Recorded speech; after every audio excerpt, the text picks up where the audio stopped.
The weekend's here, the games are coming, and it's now time for the hottest takes that you won't hear anywhere else. Welcome to Hot Take Fridays. Let's get it rolling.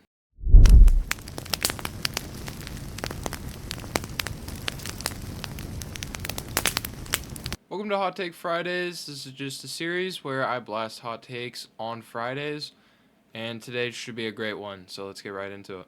Starting off with my first hot take for today, I'm going with the Packers now being a Super Bowl contender. This comes right after the Micah Parsons trade that just happened about yesterday, and yeah, I don't see any reason they're not. I really love this Packers team now. They just went over the edge. Yes, they just paid Micah about $50 million per year, but they're making a Super Bowl push. They got rid of Kenny Clark, which is devastating, but they got Micah Parsons, only making that defense better, and already with a great young offense that is only going to improve with young wide receivers and Christian Watson, Jaden Reed, some other guys I'm probably not naming, and Josh Jacobs. I mean, like, this team is looking nothing but like Super Bowl contenders. And I don't see why they are not. Coming from a 49ers fan, it pains me to say I hate the Packers, but Cowboys do stupid things and give away the best edge rusher in all of football, top 5 player in the game right now, to a rival and make really an NFC team that was already contending into a true threat. So, first hot take will be the Packers being a Super Bowl contender. For my next hot take, it's going to be the Commanders winning the NFC East in 2025. It's a pretty bold statement, but I don't know if there's even been a repeat winner in that division for a gazillion years now. It's really looking like that trend might continue. I think the Commanders have the team in place to do it. The Eagles just lost a lot of defensive starters. You never know with the Madden curse, and I think they'll be a great team. I mean, like, they're just well built. But when you're looking at a team like the Commanders, they just extended Scary Terry. They just got rid of Brian Robinson, traded him to the Niners, and it's JCM season all day long there. They got Jaden Daniels, who's a second-year guy, but he's looking just as elite as as he could. And I'm really loving the team in Washington. They've turned it around, new ownership. They're just in the NFC Championship game last season after not making the playoffs for years. And yeah, I think devastation is going to be over in Washington soon. I think the next step they'll take is winning that NFC East. My next hot take number 3, I'm going with Amari Cooper not being that guy for the Raiders. Look, he's a great route runner, and I'm not saying he's not. I think he's actually an amazing wide receiver. But if you look at his fantasy production over the last couple of years, he's been genuinely horrific. I don't see him returning to any career high level he's played at. I don't like him in fantasy at all. I think he could maybe be a solid bench spot at best. I don't see him being any type of starter, any type of flex spot. I wouldn't have him on my bench. I think you'll have standout rookies from week one outperforming Amari Cooper. And yeah, he's just really old.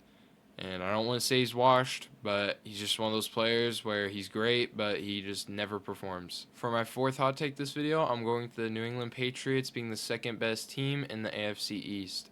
Pretty bold statement. I mean, like, what makes me say this is they acquired a ton over the offseason, which they never have done historically.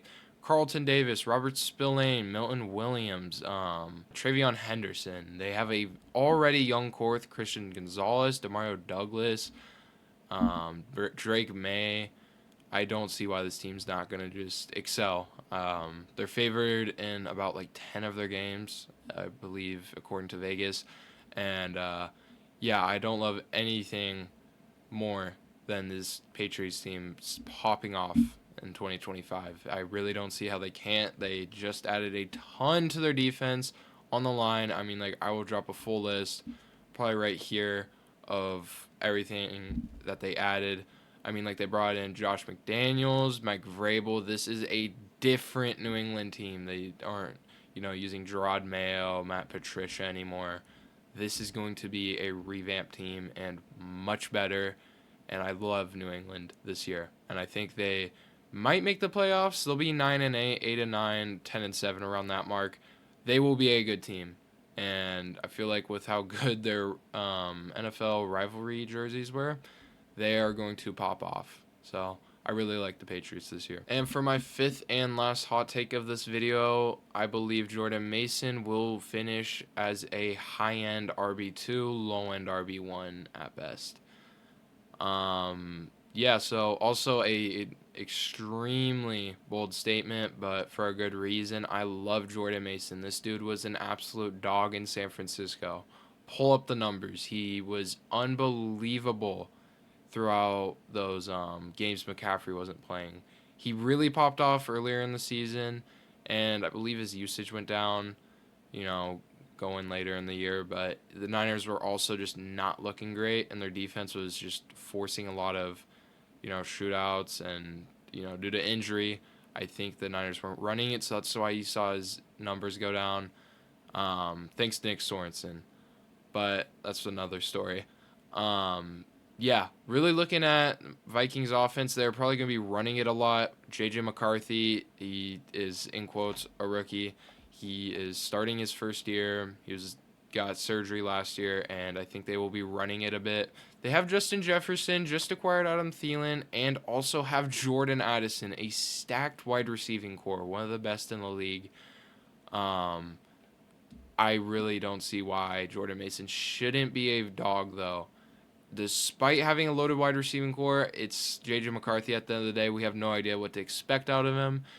And, I mean, like, Jordan Mason's going to be starting off 50-50 reps with Aaron Jones, and I don't see why that can't go up. Jordan Mason is a young running back as opposed to Aaron Jones, who is older. And, I mean, like, if they're already starting 50-50, it's likely that Jordan Mason's going to be taking a lot of these red zone carries out of Aaron Jones's way. I don't see why Jordan Mason shouldn't be a high-end RB2. That is my take. Alrighty, guys, that's going to do it for this video. Thank you so much for tuning in. Please like and subscribe if you joined the video and join the ZA Productions team. And I will catch you guys in another one. Have a great one, guys. Peace out.